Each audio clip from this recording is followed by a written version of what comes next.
Number 3 جو ہدف ہے بہت بڑا بہت بڑا بہت بڑا، جنسی انضباط، سیکس ڈسپلن، زنا کی روک تھام، لا تقربوا الزنا انہ کان فاحشۃ وساء سبیلا، زنا کے قریب تک نہ پھٹکو، یہ نہیں کہا کہ لا تزنوا، نہیں، قریب تک نہ پھٹکو۔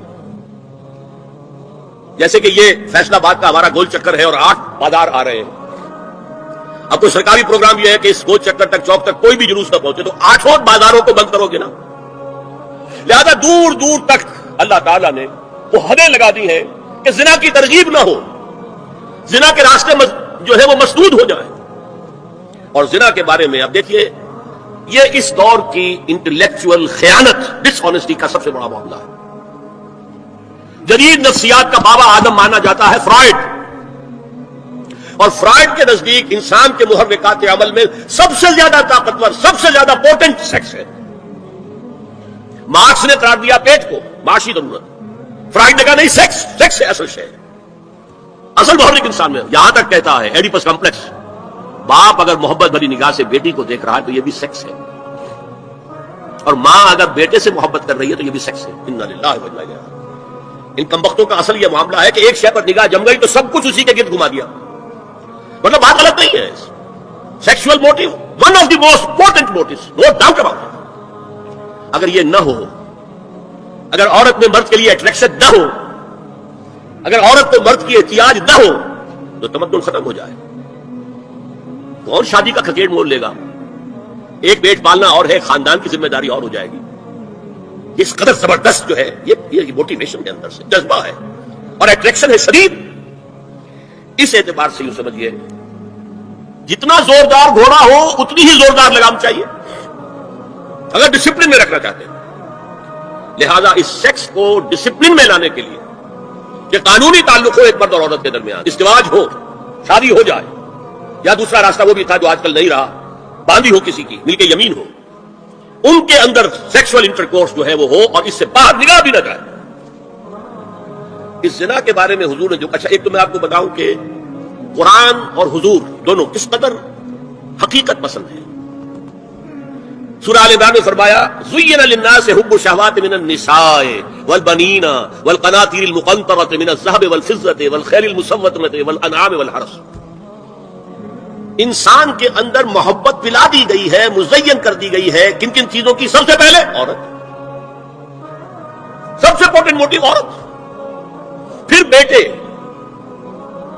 پھر ڈھیروں مال، سونا چاندی، اعلیٰ گھوڑے، نشان زدہ، اور مال مویشی اور کھیتی، لیکن سب سے پہلے عورت۔ زُيِّنَ لِلنَّاسِ حُبُّ الشَّهَوَاتِ مِنَ النِّسَاءِ وَالْبَنِينَ وَالْقَنَاطِيرِ الْمُقَنطَرَةِ مِنَ الذَّهَبِ وَالْفِضَّةِ وَالْخَيْلِ الْمُسَوَّمَةِ وَالْأَنْعَامِ وَالْحَرْثِ۔ اسی طرح دیکھیے حضور صلی اللہ علیہ وسلم فرماتے ہیں، یہ مسند احمد میں بھی حدیث ہے اور حاکم اور بیہقی نے بھی، عن انس ابن مالک رضی اللہ تعالی عنہ قال قال رسول اللہ صلی اللہ علیہ وسلم حبب الی النساء والطیب وجعلت قرۃ عینی فی الصلاۃ، اس تمہاری دنیا میں سے مجھے 3 چیزیں محبوب کر دی گئی ہیں۔ حبب الی، نمبر 1 نساء۔ کوئی جھجک کی ہے آپ نے بیان کرنے میں؟ ہم شاید یہ جملہ کہتے ہوئے جھجکیں گے، اللہ کے رسول نہیں، حقیقت ہے اس کا اعتراف کرو، بہت مضبوط موٹیو، اس میں کوئی شک نہیں، کوئی شک نہیں، کوئی شک نہیں۔ حبب الی النساء والطیب، خوشبو، وجعلت قرۃ عینی فی الصلاۃ، اور میرے آنکھوں کی ٹھنڈک نماز میں ہے۔ اسی طرح خود قرآن میں سورہ احزاب میں جب حضور سے کہا گیا کہ اب بس جتنی شادیاں ہو چکی تھیں آپ نے کر لی ہیں، اب آئندہ نہ کیجیے، وہاں بھی صاف الفاظ آئے ہیں، اللہ کو بھی واللہ لا یستحیی من الحق، اللہ کو حق بات کہنے میں کوئی حیا یا کوئی جھجک نہیں ہے۔ حضور کی حدیث ہے ان اللہ كتب علی ابن آدم حظہ من الزنا ادرک ذلک لا محال، اللہ تعالیٰ نے ہر انسان کا زنا میں ایک حصہ لکھ دیا ہے جو اس کو پہنچ کر رہے گا۔ فزنا العین النظر، آنکھوں کا زنا ہے نامحرم عورت کو دیکھنا، یہ بھی زنا ہے۔ اگر زنا کو روکنا ہے تو یہاں پر بھی قدغن لگے گی۔ ایک جگہ آیا ہے حدیث میں النظر سہم، یہ تیر ہے، یہ نظر جو ہے نگاہوں کے تیر، یہ تو آپ شاعری کے اندر بھی اور گانوں کے اندر بھی نگاہوں کے تیر سنتے کہ نہیں سنتے؟ النظر سہم، یہ تیر ہے۔ وزن اللسان النطق یا منطق، زبان کا زنا ہے کسی عورت سے گفتگو کر کے چٹخارے لینا. عورت کی آواز میں بھی ایک لوچ ہے، حسن ہے. اللہ تعالیٰ نے اس سے سراپا ایسا بنایا ہے کہ مرد کے لیے اس کی ہر شے کے اندر اٹریکشن ہے، اس کی آواز میں اٹریکشن ہے. والنفس تمنا وتشتہی، اور باقی رہ گیا نفس، وہ تمنا کرتا ہے کہ اب میں اس سے آگے بھی بڑھوں اور زنا بھی کر لوں. والفرد یصدق ذلک کلہ اور یکذب، لیکن یہ ہو بھی سکتا ہے نہیں بھی ہوتا، لیکن یہ زنا تو کر چکا نا. کان کا زنا اس نے کر لیا، آنکھ کا زنا اس نے کر لیا، زبان کا زنا اس نے کر لیا. یہ تو زنا کی تعریف میں لایا. تو زنا کا روک تھام زنا کی جو ہمارے معاشرتی اہداف کے اندر بہت اہم ہے، بہت اہم ہے، بہت اہم، ورنہ معاشرہ ٹوٹ پھوٹ کا شکار ہو جائے گا. یا ایھا المدثر قم فانذر، لوگ سوئے ہوئے ہیں، بے ہوش ہیں، بدہوش ہیں، اخلاق کی پستیوں میں ڈوبے ہوئے ہیں، شرک کے گھٹا ٹوپ اندھیروں میں گم شدہ ہیں. اب تبشیر بشارت کس کو دیں؟ ہم تو مائل بکرم ہے کسے، ہم تو مائل بکرم ہے، کوئی سائل ہی نہیں. راہ دکھلائیں کسے، رہنما منزل ہی نہیں. بشارت کا کوئی حقدار ہو تو بشارت دی جائے. اگرچہ اصولی طور پر انبیاء کرام کا جہاں تذکرہ آتا ہے کہ ان کا مشن کیا ہے، تو اکثر آپ مبشرین کا لفظ پہلے بھیجیں. وما نرسل المرسلین الا مبشرین ومنذرین، وہاں تبشیر مقدم ہے اور انذار اس کے بعد آتا ہے. تو خاص بات جو نوٹ کرنے کی ہے کہ قرآن مجید میں بالعموم نوع انسانی کے لیے کہ جو غلط راستے پر ہیں، غافل ہیں، جنہیں کوئی شعور ہی نہیں ہے، نہ خدا کی ذات کا کوئی خیال ہے، نہ آخرت کی کوئی فکر ہے، ان کے لیے تو انذار ہی انذار ہے. لیکن جو کسی درجے میں بھی ایمان سے بہرہ مند ہے، اللہ کے ساتھ کوئی نہ کوئی ذہنی قلبی رشتہ ہے، آخرت کی کچھ دھیان ہے، کچھ فکر ہے، کچھ سوچتے ہیں کہ ہاں جانا ہے اپنے رب کے حدود کو جواب دہی کرنی ہے، ان کے لیے بشارت کا پہلو مقدم ہو جاتا ہے. اس کی بڑی ہی خوبصورت مثال سورہ ہجر میں ہے. نبئ عبادی انی انا الغفور الرحیم وان عذابی هو العذاب العلیم. یہاں دونوں چیزیں ہیں، لیکن پہلے وہ جو تبشیر ہے، اے نبی میرے بندوں کو، میرے عبادی وہ کہ جو ایمان لائے ہیں، ان کو خبردار کر دیجئے، بتا دیجئے کہ میں غفور ہوں، رحیم ہوں، بخشنے والا ہوں، رحم فرمانے والا ہوں. لیکن ساتھ ہی وہ جو انذار ہے وان عذابی هو العذاب العلیم، لیکن ساتھ ہی یہ ذہن میں رہے کہ میرا عذاب بھی پھر بہت دردناک ہے سامنے. یہ دونوں چیزیں ایک وقت سامنے رہنی چاہیے. اسی کے حوالے سے اس مرتبہ ایک روز جب میں تراویح میں یہ پڑھ رہا تھا، سن رہا تھا، سمجھیے عزیزم عاقب سعید کی زبانی، تو مجھے خیال آیا تھا ان آیات کا کہ میں آج آپ کے سامنے ہدیۃً یہ آیات جو ہیں قرآن مجید کی پیش کروں جو میں نے ابھی آپ کو تلاوت کر کے سنائی ہے. قل لعبادی، اے نبی میرے بندوں سے کہہ دیجئے. ادھر نوٹ کیجئے گا، مجھے آج اصل میں تو ایک ہی بات آپ کو سمجھانی ہے، بس بلے شاہ والی بات کہ ایک الف تیرے درکار، وہ الف جو ہے وہ سمجھ میں آ جائیں تو باقی سارے مسئلے خود بخود آٹومیٹک جو ہے اس کی ایک سلسلہ ہوگا کہ چلتا جائے. اور وہی ہماری سمجھ میں نہیں آ رہا. اکثر و بیشتر اچھے جذبات رکھنے والے دیندار نیک لوگ اس مسئلے کو نہیں سمجھ پا رہے. وہ مسئلہ آج میں سمجھانے کی کوشش کروں گا، لہذا آیات کی تفسیر میں نہیں جاؤں گا. یہ تو صرف یہ کہ ترجمہ ہوگا اس کا، اور اس کے حوالے سے ذرا چند اہم نکات جو ہیں ان کو ذہن نشین کرنا ہے اس کی تمہید کے طور. قل یا عبادی الذین اسرفوا علی انفسہم، اے نبی کہہ دیجئے میرے وہ بندوں جنہوں نے اپنے اوپر ظلم اٹھائے، زیادتی کی، گناہ میں ملوث رہے، معصیت میں ملوث رہے، حرام خوری میں ملوث رہے، غفلت کی زندگی گزاری ہے، طرح طرح سے اللہ کے احکام کو توڑا ہے. یہ زندگی جو گزاری ہے تو اپنے اوپر ظلم کیا ہے. کسی کا کیا بگڑا؟ اصل تو تم نے اپنی عاقبت پر بات کی ہے، سارا بوجھ تو تم اپنے اوپر لے رہے ہو. لیکن یہ کہ اگر کچھ ایمان ہے کچھ، تو پھر یہ کہ قل یا عبادی الذین آمنوا، قل یا عبادی الذین اسرفوا علی انفسہم، یہاں جو تبشیر کا انداز ہے میرے نزدیک شاید قرآن مجید میں سب سے گاڑھا مقام ہے. لا تقنطوا من رحمت اللہ ان اللہ یغفر الذنوب جميعا، اللہ کی رحمت سے مایوس مت ہو، مت مایوس ہو. اللہ لفظی ترجمہ ہوگا بغیر کسی اگر مگر کے، اگر ہم اضافے کے، جیسے کہ عبارت ہے اللہ تمام گناہ معاف کر دیتا ہے. اور چونکہ یہ فعل مضارع ہے، اللہ تمام گناہ معاف کر دے گا، یہ بہت ہی رجا، امید، اس کی ایک کیفیت پیدا کرنے والے الفاظ ہیں. یعنی کیا کہ اگر فرض کیجئے کوئی شخص ہے کہ اس کی 80 برس عمر ہو گئی اور ساری عمر خراب، زندگی جو ہے صحیح رخ پر بسر نہیں ہوئی، وہ بھی مایوس معلوم یغرغر، جب تک موت کے آثار نہیں آ جاتے توبہ کا دروازہ کھلا. توبہ شرط ہے. یہاں چونکہ تبشیر کے رنگ کو زیادہ نمایاں کرنا ہے، لہذا اس شرط کی حیثیت سے بیان نہیں کیا. لیکن القرآن یفسر بعضہ بعضا، وہ تو پھر یہ کہ دوسرے مقامات کے حوالے سے جب ہم دیکھیں گے تو اس میں وہ اگر وگر لگے گا، ورنہ ایک ہی آیت کو اگر لے لیا جائے تو پھر تو یہ کہ بہت سے مسائل بڑے پیچیدہ ہو جائیں گے. ہمیں دیکھنا ہے توبہ شرط ہے. یہ بھی ہمیں معلوم ہے دوسرے مقامات سے. دو چیزیں اللہ ہرگز معاف نہیں کرے گا، کفر اور شرک. اگر اسی کیفیت میں زندگی گزر گئی ہے تو وہ معاف. لیکن یہاں دیکھیے، ان اللہ یغفر الذنوب جمیعا، یہاں کوئی اگر مگر نہیں ہے. کفر اور شرک 2 مرتبہ سورہ نساء میں آ چکا ہے. ان اللہ لا یغفر ان یشرک بہ ویغفر ما دون ذلک لمن یشاء. یہ ہے.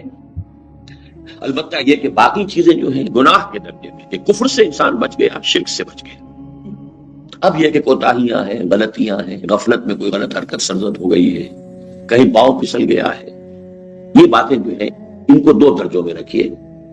ایک تو جن کو ہم کہتے ہیں کہ صغائر ہیں، چھوٹے گناہ. وہ چھوٹے گناہ خود بخود دھلتے رہتے ہیں. یہ جو حدیثیں ہم پڑھتے ہیں کہ جب انسان وضو کرتا ہے تو ہاتھ دھوتا ہے تو ہاتھ سے جو گناہ ہوئے ہیں وہ جڑ دھل جاتے ہیں. آنکھ میں پانی ڈالتے ہیں تو آنکھ کا گناہ جو ہے وہ دھویا جاتا ہے. یہ ہے صحیح ہے. اور بھی آدمی جب نماز کے لیے مسجد کی طرف چلتا ہے تو ہر قدم پر اس کے گناہ معاف ہوتے ہیں. لیکن یہ گناہ کون سے؟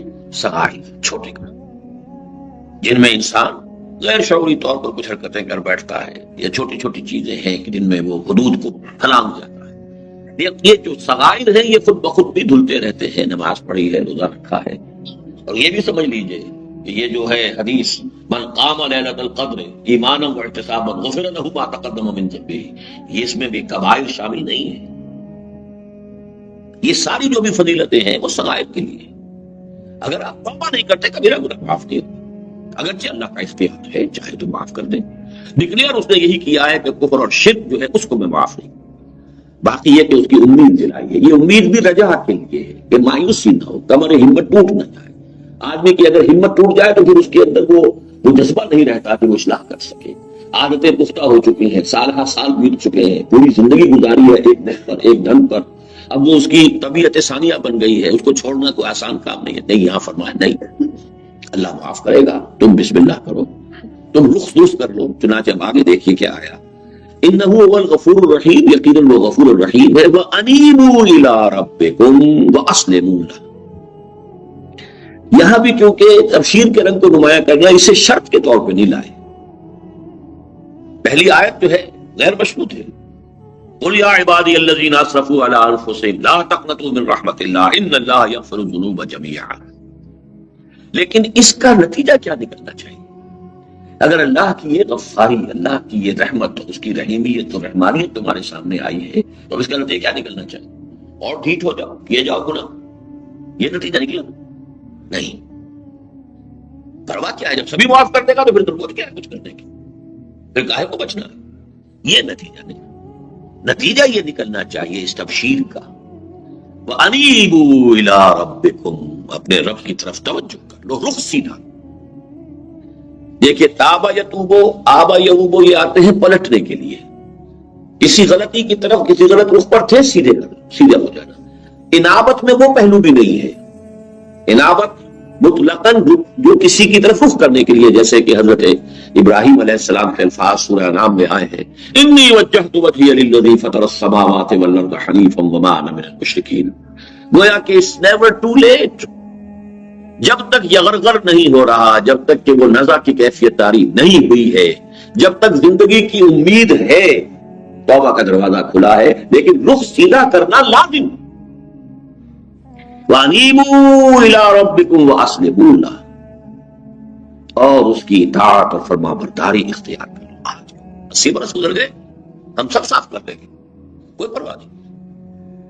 لیکن اب تو اپنا رخ سیدھا کرو اور اللہ کی اطاعت اور فرما برداری اختیار کرو. من قبل ان یاتیکم العذاب ثم لا تنصرون، اس سے پہلے پہلے کہ عذاب آ دھمکے اور پھر تمہاری کسی طرف سے کوئی مدد نہیں ہو سکے گی، پھر کوئی چھٹکارا نہیں۔ اب دیکھیے، اب انذار کا رنگ یہاں جو پہلے تبشیر کا رنگ ہے وہ بہت ہی نمایاں ہو کر آیا ہے، اب وہ انذار کا رنگ آگے بڑھتا جائے گا، اس کے اندر جو ہے وہ گہرائی پیدا ہو۔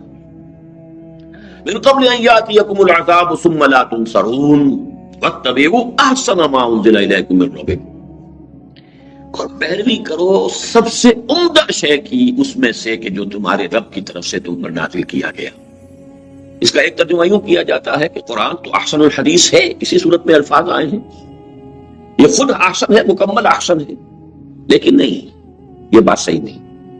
قرآن بھی جو آپ کو بتاتا ہے اس میں درجات ہیں، جیسے حدیث ہے، اس حدیث میں 3 درجے معین کیے گئے۔ من رہا منکم منکرا فلیغیرہ بیدہ، تم میں سے جو کوئی کسی بدی کو، منکر کو، غلط کام کو دیکھے، اس پر لازم ہے کہ اپنے ہاتھ سے روکے، یہ سب سے اونچا ہوا۔ وَإِن لَمْ يَسْتَطِعْ فَبِلِسَانِهِ، اگر اس کی استطاعت نہ رکھتا ہو تو زبان سے تو روکے، کہے تو صحیح کہ خدا کے بندے یہ کام غلط ہے، چھوڑ دو مت۔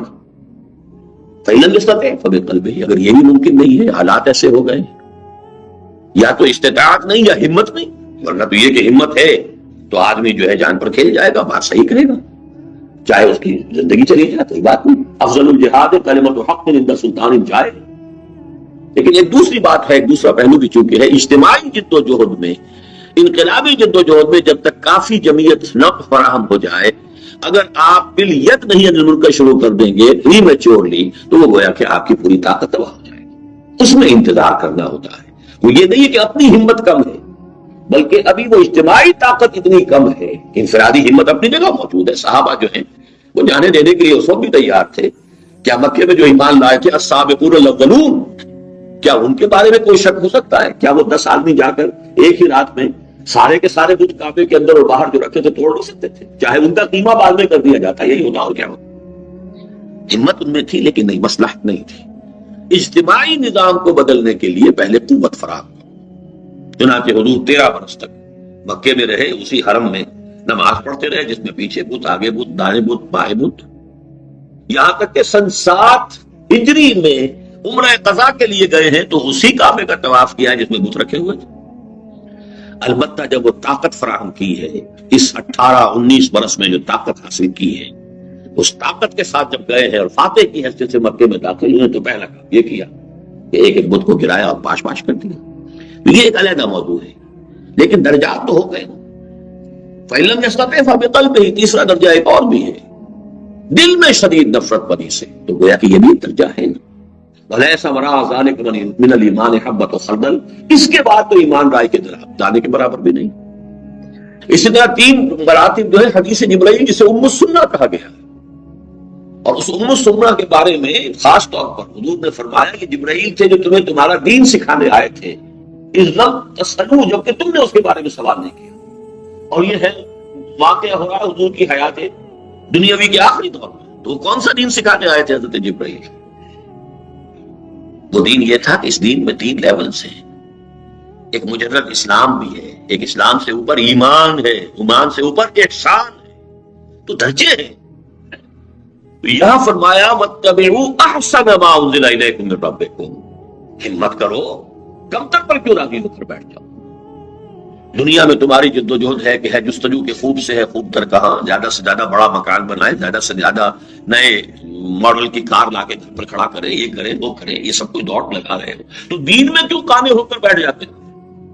وَاتَّبِعُوا أَحْسَنَ مَا أُنزِلَ إِلَيْكُم مِّن رَّبِّكُم مِّن قَبْلِ أَن يَأْتِيَكُمُ الْعَذَابُ بَغْتَةً وَأَنتُمْ لَا تَشْعُرُونَ، اس سے پہلے پہلے کہ عذاب تم پر اچانک ٹوٹ پڑے اور تمہیں اس کا کوئی اندازہ ہی نہ ہو، شعور ہی نہ ہو کہ آ رہا ہے، وہ بغیر وارننگ دیے آتا ہے۔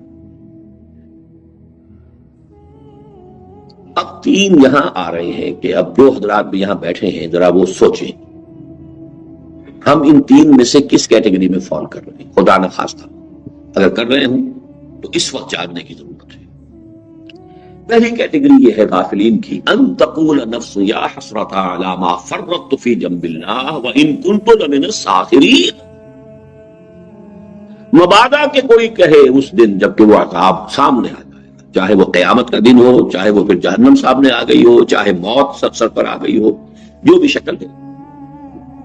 مبادا تم میں سے کوئی یہ کہے ہائے افسوس، ہائے حسرت، میں نے جو کوتاہی کی اللہ کی جناب، علی ما فرطت فی جنب اللہ۔ اور اس سے بھی زیادہ نفسیاتی بات ہے، بڑی پیاری بات، آپ کو اس کے نقشے نظر آ جائیں گے۔ اگر آپ میں خود وہ جھلک نہ ہو تو آپ آس پاس دیکھ لیں گے کہ ایسی شخصیتیں ہوتی ہیں جو سنجیدگی کو بالائے طاق رکھ کر اپنے اوپر ایک ایسی کیفیت طاری کر لیتے ہیں، ہنسی کھیل مذاق ہنسی میں، تاکہ یہ کہ کوئی سنجیدہ بات جو ہے اس کو سوچنے کی ضرورت پیش نہ آئے۔ وَإِن كُنتُ لَمِنَ الصَّاغِرِينَ، میں تو مذاق کرنے والوں ہی میں رہا، میں نے سنجیدگی سے غور ہی نہیں کیا، میں نے توجہ ہی نہیں کی، میں نے سوچا ہی نہیں۔ یا حسرت علی ما فرطت فی جنب اللہ وَإِن كُنتُ لَمِنَ الصَّاغِرِينَ، میں تو اسے ہنسی کھیلی سمجھتا رہا، ہنسی مذاق سمجھتا رہا، میں نے توجہ ہی نہیں کی۔ یہ ہنسی مذاق کا عدم توجہ کا معاملہ کچھ اور کا ہے۔ عدم توجہ ایک حضرت حمزہ کی بھی تھی رضی اللہ تعالیٰ، وہ ہنسی مذاق کی نہیں تھی، وہ صرف یہ تھی کہ انہیں بس دلچسپی تھی سیر سے، شکار سے، کئی دن صحرا میں ہیں، شکار کر رہے ہیں، شکار کر لیا وہی بھون کے کھا لیا، پھر اس کے بعد آگے کئی دن ہفتے رہے جنگل۔ ان کی زندگی اس روٹین کی بن گئی تھی، تو این اپنے گھر میں اپنا سگا بھتیجا محمد صلی اللہ علیہ وسلم، انہیں 6 برس ہو گئے دعوت دیتے ہوئے، اور حمزہ کے کان پہ جوئی نہیں لیں گی، حالانکہ نیک ہیں اور بھلے آدمی ہیں، حضور سے سخت محبت کرتے ہیں، شدید محبت کرتے ہیں، اور وہی جذباتی محبت تھی جس کے نتیجے میں ایمان لائے کہ ایک روز سن 6 نبوی میں جب واپس آئے ہیں تو جو کنیز تھی اس نے دروازے ہی پر کہا کہ آج تو ابو جہل نے بڑا برا سلوک کیا آپ کے بھتیجے کے ساتھ، یعنی حضور صلی اللہ علیہ وسلم۔ گھر میں داخل ہوئے، وہیں سے پڑھ کے جہاں ابو جہل بیٹھا تھا اپنے پرے میں، جا کر اسے ڈانٹا اور اپنی کمان دے کر ماری سر پر، تم نے میرے بھتیجے کے ساتھ یہ کیا ہے؟ اور کہا اچھا اگر یہی بات کرو میں ایمان لاتا ہوں۔ واہ ہوگا، یہ تھی گویا کہ ایمان کا لاوا اندر تو تھا، لیکن وہ عدم توجہ ہی کی وجہ سے پھٹ نہیں رہا۔ اس وقت جذباتی طور پر ایک تحریک ایسی ہوئی ہے کہ اس وقت ایمان کا اعلان کر دیا، پھر آخر دم تک جس طرح اپنے آپ کو حضور صلی اللہ علیہ وسلم کے مشن کے لیے وقف کیا، وہ سب کو معلوم ہے۔ تو یہ جو 2 الفاظ یہاں آ رہے ہیں کہ بے توجہی میں، یا اس سے آگے بڑھ کر ہنسی مذاق، ان دونوں چیزوں کی وجہ سے سیریسلی کبھی سوچا ہی نہیں، کبھی غور نہیں کیا، یا مصروفیات زندگی ایسی ہیں جو سوچنے نہیں دیتی۔ اپنے اپنے پروفیشنز ہیں، اپنے اپنے لوگوں نے دھندے بنا لیے ہیں، اپنے اپنے کاروبار ہیں، اپنے اپنے مسائل ہیں، اپنے اپنے مشکلات ہیں۔ وہ جو اقبال نے کہا ہے کہ کافر کی یہ پہچان کے آفاق میں گم ہے، وہ گم ہے، اس سے آگے کی کچھ سوچ کبھی آتی نہیں، اور اگر کوئی کہتا ہے تو اس کی بات ہنسی مذاق میں اڑا دیتے۔ ان تقول نفس یا حسرۃ علی ما فرطت فی جنب اللہ وان کنت لمن الساخرین او تقول لو ان اللہ ہدانی لکنت من المتقین۔ ایک اور کیٹیگری ایسے لوگوں کی ہے، ڈھیٹ قسم کے لوگوں کی، جن کا یہاں نقشہ کھینچا گیا ہے کہ وہ کہیں گے جی اللہ نے ہمیں ہدایت دی ہوگی تو ہم بھی ہدایت پہ ہو جائیں۔ تو اقبال نے کہا ہے ابلیس کے بارے میں کہ دے رہا ہے اپنی آزادی کو مجبوری کا نام، ظالم اپنے شعلہ سوزاں کو خود کہتا ہے دودھ، اپنی مجبوری کا نام دے رہا ہے کہ اللہ ہدایت دیتا تو ہو جاتا ہے، جیسے سورہ یاسین میں آیا، کیا ہم انہیں کھانا کھلائیں جنہیں اللہ چاہتا تو خود کھلا دیتا؟ کیا ہم سے کہتے ہو کہ غریبوں کو کھانا کھلاؤ؟ اگر اللہ کی مشیت ہوتی کہ ان کو کھانا کھلائے تو کیا خود نہیں کھلا سکتا؟ اس کا مطلب وہ چاہتا ہی نہیں کہ کھلایا جائے ان کو، تو ہم جو ہے اللہ کی مشیت کے خلاف کیوں عمل کریں؟ اب یہ حجت بازی اور اس طرح کی باتیں جو ہے یہ بھی لوگ ہوتے ہیں۔ او تقول لو ان اللہ ہدانی لکنت من المتقین او تقول حین تری العذاب لو ان لی کرۃ فاکون من المحسنین، یا وہ یہ کہے کاش کہ مجھے ایک دفعہ لوٹنا نصیب ہو جائے، اگر واپس دنیا میں جانا نصیب ہو جائے، یہ موت ٹل جائے، میں بالکل محسنین میں سے ہو جاؤں۔ محسن میں نے 3 درجے بیان کیے تھے ابھی، مسلم، مومن، محسن۔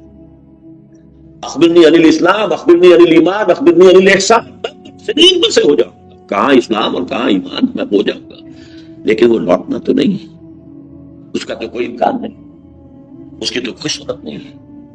وہاں جا کر لوٹنا تو کیا ہے، جب وہ موت آ کے کھڑی ہوگی سرحانے پر تب بھی اسے مؤخر ہونے کا، نہیں یؤخر اللہ نفسا اذا جاء اجلها، اللہ ہرگز مؤخر نہیں کرے گا۔ تو یہ گویا کہ تین شکلیں ہو سکتی ہیں، یاس اور حسرت اور مایوسی، ان چیزوں کے نقشہ کھینچا گیا ہے کہ ہر شخص آپ نے بارے میں غور کرے۔ اب آخری باقی آیات میں یہ خاص طور پر ان لوگوں کے لیے ہے۔ دیکھیے ایک مثبت پہلو ہے جس کو بھی اللہ نے یہ توفیق دی کہ وہ اس پورے مہینے میں رات کے 8 بجے سے لے کر 1 بجے تک جاگا۔ کتنا بڑا فضل ہے، کتنا بڑا کرم ہے اللہ۔ کتنے لوگ ہیں کہ جو نیکسٹ ڈور ہوں گے انہیں اس کی توفیق نہیں ہوئی، اس کو اللہ نے نہیں چنا۔ یہ تو اللہ کا فضل و کرم ہے۔ کتنے وہ لوگ ہیں خوش نصیب ہیں، کتنا فضل ہوا ہے، سب چیز گھر بار چھوڑ کر یہاں مسجد کی چٹائیوں پر لیٹے ہوئے ہیں، 10 دن جو ہے اعتکاف میں لگا رہے ہیں، 9 دن لگا رہے ہیں۔ لیکن اب اسی کا دوسرا رخ بھی ہے، اگر وہ یہ سب کچھ کر کے وہی کے وہی رہ جائیں جہاں پہلے تھے تو ان سے بڑا مجرم کون ہے؟ یہ سوچنے کی بات۔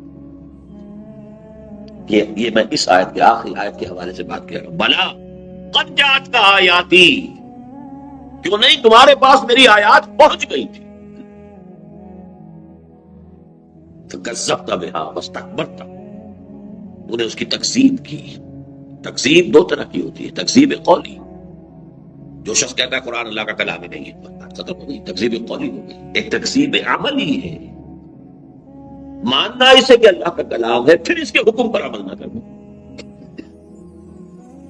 یہ دوہرا جرم ہو گیا۔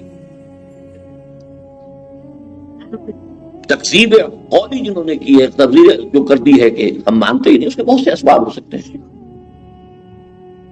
اس کے اسباب تو جائیں گے، اس کے والدین نے تربیت کیسی کی، اس کے ماحول نے کیسی تربیت کی، اس کو تعلیم کیسے ملی، بہت سے اسباب ہو سکتے ہیں، اور اللہ تعالیٰ نے جو محاسبہ کرنا ہے آخرت میں ان سارے فیکٹرز کو سامنے رکھے گا۔ انفرادی محاسبہ اسی لیے کلہم آتی ہے یوم القیامت فردا، اور اللہ کا کوئی بہت ہی جوائنٹ کمپیوٹر ہے جو تمام چیزوں کا 1 سیکنڈ میں حساب نکال کے دکھا دے گا کہ اس کو یہ کچھ دیا گیا تھا، یہ مواقع ملے تھے، یہ اس نے کیا ہے۔ تو جو گیون تھا اس کے پس منظر میں اسس کیا جائے گا کہ اس نے کیا کیا۔ لیکن جو مانے کہ اللہ کا کلام ہے، جو مہینے بھر تک رات کو 8 بجے سے لے کر 1 بجے تک جاگے اللہ کا کلام سمجھنے کے لیے، اسے یقین ہے نا یہ اللہ کا کلام ہے، ورنہ کیوں جاگے؟ نیند کسی پیاری نہیں، کس قدر تم پہ گراں صبح کی بیداری ہے، ہم سے کب پیار ہے، ہاں نیند تمہیں پیاری ہے، نیند تو سب کو پیاری ہے، جاگ رہے ہیں۔ اور پھر اگر تو یہ گویا کہ سب سے زیادہ کٹھن ہے۔ اس لیے میں نے کہا تھا وہ جو بھی تبشیر تھی ایک آیت کے اندر وہ بھی بڑی مطلق، بڑی واضح، لیکن یہ کہ اس کے بعد جو انذار کا رنگ گہرے سے گہرا ہونا شروع ہوا ہے، بلا قد جاءتک آیاتی فکذبت بہا واستکبرت وکنت من الکافرین، تم نے ہماری آیات کی تکذیب کی، استکبار کیا، اور تم یقیناً ناشکروں میں سے تھے۔ یہاں لفظ کافر ایک تو ہے جس نے انکار کر دیا، ایک وہ ہے کہ جو مان تو لیا لیکن عمل نہیں کیا تو ناشکر ثابت ہے۔ اب اس میں جو پوائنٹ ہے جو میں چاہتا ہوں کہ آپ سمجھ لیں وہ یہ ہے کہ اس پوری بشارت کے لیے جو چیز ہمارے لیے اس آیت میں واضح کی گئی ہے، ہمیں اس بشارت کا مستحق بننا ہے۔ قل یا عبادی الذین اسرفوا علی انفسہم لا تقنطوا من رحمت اللہ ان اللہ یغفر الذنوب جميعا، تو 2 شرطیں لازم ہیں، وانیبوا الی ربکم واسلموا لہ، رخ اپنا سیدھا کر لو اللہ کی طرف اور ہمتن اس کے سامنے اپنے آپ کو جھکا دو۔ ادخلوا فی السلم کافہ، داخل ہو جاؤ اسلام میں پورے کے۔ یہ سورہ مبارکہ اس اعتبار سے بہت اہم ہے۔ آج میں نے سوچا تھا کہ ہماری ایک کتاب ہے توحید عملی، کہ ایک ہے توحید جو کہ عقیدے کی توحید، اللہ کو ایک ماننا، کوئی اس کے ساتھ ساتھی نہیں ہے، صفات میں کوئی برابر کا نہیں ہے، یہ توحید ہے عقیدے کی۔ ایک توحید عملی ہے، اطاعت کل کی کل اللہ کی، مخلصین لہ الدین، چنانچہ سورہ مبارکہ میں دیکھیے گا آپ نظر آپ کو نوٹ کرا، شروع ہی ہوتی ہے تنزیل الکتاب من اللہ العزیز الحکیم انا انزلنا الیک الکتاب فی الحق فاعبد اللہ مخلصا لہ الدین. اللہ کی بندگی اور پرستش کرو، اطاعت کو اس کے لیے خالص کرتے. الا للہ الدین الخالص، ہوشیار ہو جاؤ، اللہ کو مقبول صرف خالص اطاعت ہے. یہ ملی جلی اطاعت، کچھ اطاعت اللہ کی، کچھ اپنے نفس کی، کچھ معاشرے کی، جس نے کہ آج کے دور میں آ کر پھر ایک مکمل نظام کی حیثیت اختیار کی ہے، جس کی طرف ہمارا ملک اب بگ ٹوٹ جا رہا ہے. ابھی تک ایک سسپینس تھا اس ملک کے اندر، تقریباً نصف صدی ہماری سسپینس میں گزری ہے. نہ کلیئر کٹ سیکولرزم کی طرف ہم گئے، کچھ مذہبی جماعتوں کا ایسا دور تھا کہ ادھر جانے نہیں دے رہی تھی، چاہے سلوگن تھا، چاہے نعرہ تھا، کچھ بھی تھا، لیکن تھام کے رکھا ہوا. نہ ہم سیکولرزم کی طرف گئے، نہ صحیح دین کی طرف گئے. ایک سٹیسس کی کیفیت تھی. یہ میں نے کئی سال پہلے کہہ دیا تھا کہ اب حالات تبدیل ہو رہے ہیں، وہ سٹیسس اب ختم ہو رہا ہے. اب یہاں دینی عناصر کی حیثیت اور ان کا اثر و رسوخ کم سے کم ہوتا چلا جائے اور معاشرہ تیزی کے ساتھ اب سیکولرزم میں جائے. کیوں جائے گا، کیوں جا رہا ہے، اس کے اسباب پر گفتگو کرنے کا یہ موقع نہیں ہے. اس وقت میں صرف ایک بات سمجھانے کے لیے کہہ رہا ہوں. ایک تو ہے انفرادی طور پر کہ میں کچھ چیزوں میں اللہ کا حکم مانوں گا، کچھ میں کسی اور چیز کے لیے کیا کروں، مجبوری ہے، یہ تو بہت ضروری ہے، سود تو لینا ہی پڑتا ہے، فلاں ہے یا دینا پڑتا ہے، اس کے بغیر تو مکان نہیں بنتا، اس کے بغیر کاروبار نہیں وغیرہ. ایک یہ ہے کہ اس کو آپ 1000 گنا بنا لیجئے وہ نظام کے جس میں باقاعدہ دین کے ٹکڑے کر دیے گئے، جس کا نام سیکولرزم ہے. اللہ، رسول، قرآن، کتاب، شریعت رکھو مسجدوں کے اندر، نماز، روزہ، حج، زکات اس کے مطابق کر لو، زیادہ سے زیادہ شادی بیاہ اس کے مطابق کر لو، مولوی سے نکاح پڑھوا لو اور